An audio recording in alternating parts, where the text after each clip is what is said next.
Incentive schemes can be structured in a variety of ways. 4 common ways are to use steps, to have them be continuous, they can be graduated, or you could have a tournament. Each rewards at least slightly different behaviors. Here's an example of a relationship between some performance measure and the compensation. Nothing happens as you go between 5% and 15%. These are based on increases from 2008, but this is some metric of behavior. And for a while, you don't get anything. Then it steps up. A step occurs when you go for a while, you hit a target, you get a bonus or a spiff or you get a reward. Then it goes flat again, you hit another target, it jumps up again. Another target, jump up again. So it looks like you're climbing steps. Continuous would be a nice flat curve where the more you do, the more you get paid. A 5% commission schedule is a nice continuous incentive scheme. Every dollar you sell gives you 5 more cents of pay. It can be graduated. Commission rates can increase as sales increase, which means that the steepness of the payoff curve gets steeper and steeper. They could be graduated the other way, where the rate gets smaller as you sell more and more. In fact, sometimes if you cap a commission scheme at some level, it becomes flat. That could be sort of used as an example of a graduated scheme. So this one is flat for a while. You hit your peak. That's flat. That'd be an example of a graduated scheme where the graduation reduces the commission as the level of performance gets higher and higher. A lot of high-powered schemes make the rate get higher. You start off at 5%, you hit some target, it becomes 10%. Hit another target, it becomes 15%. So the reward ratio gets higher and higher as performance goes up. A tournament's a little bit different. A tournament is where you have a variety of people competing for one or more prizes. And if you have just one prize, the best performer, however you measure the performance, gets the prize. It might be a trip to Hawaii. It might be a big bonus. It might be a promotion. So tournaments are where several people compete, but there's only one or a few winners. Each of these schemes rewards at least slightly different behaviors. For example, if you are being measured on this thing, we need to hit a step. You get pretty serious when you get close to step, but if you're far from a step and recognize you're not going to reach step anyway, your incentive is the incentive is pretty weak. Continuous has nice steady pressure on behavior. Every time you do more, you get more reward. A tournament can do funny things to you as well. There you're trying to beat the other person, which probably is not very good for teamwork.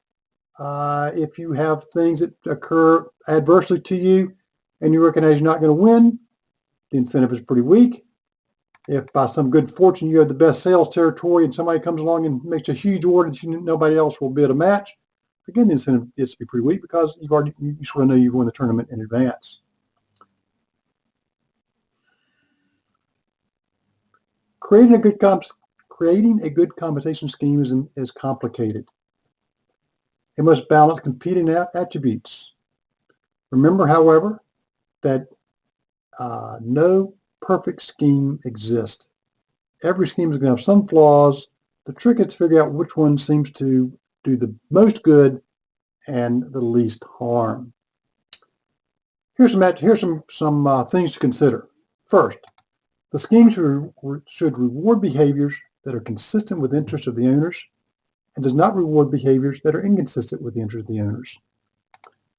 The assessment process and reward structure should be clear and transparent. It can give evaluators some latitude to reward subjective criteria and behaviors that are hard to observe. Employees often neglect what is not rewarded. However, vague structures, too much subjectivity reward employees who curry favor with their supervisors.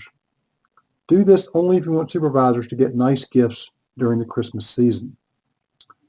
A good scheme rewards good activity if the cost of monitoring activity is low and the owner can distinguish clearly between good and bad activity. Spot checks and audits can be very useful when the employee self-reports their activity. A good compensation scheme rewards good outcomes if the cost of measuring outcomes is low and the owner can distinguish clearly between good and bad outcomes. Again, use spot checks and audits to verify with employee reports if the employee self-reports. Often quality matters. Spot checks and audits can be used to verify quality if the scheme gives the employee an incentive for shoddy work. The employees must be able to affect the reward. Again, we're trying to use compensation schemes to get the employees to do more what we want them to do. If their activities don't affect the reward, it doesn't serve as a incentive. For example, rewarding an assembly line worker for share price appreciation is a reward for something beyond the control of the worker.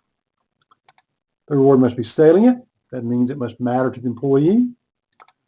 The scheme should consider both long and short-run effects. These may differ. The scheme should have safeguards against unethical behavior. Again, spot checks and audits can be useful to verify the behavior. And I've got a couple of examples of situations where the scheme induced improper activity. You got to be careful not to undermine desirable teamwork. Spot checks and audits can verify who contributes. Mixing up team membership and tracking which teams tend to do better or worse when an employee is a member can be useful ways to determine or to get a handle on individual contributions to group efforts.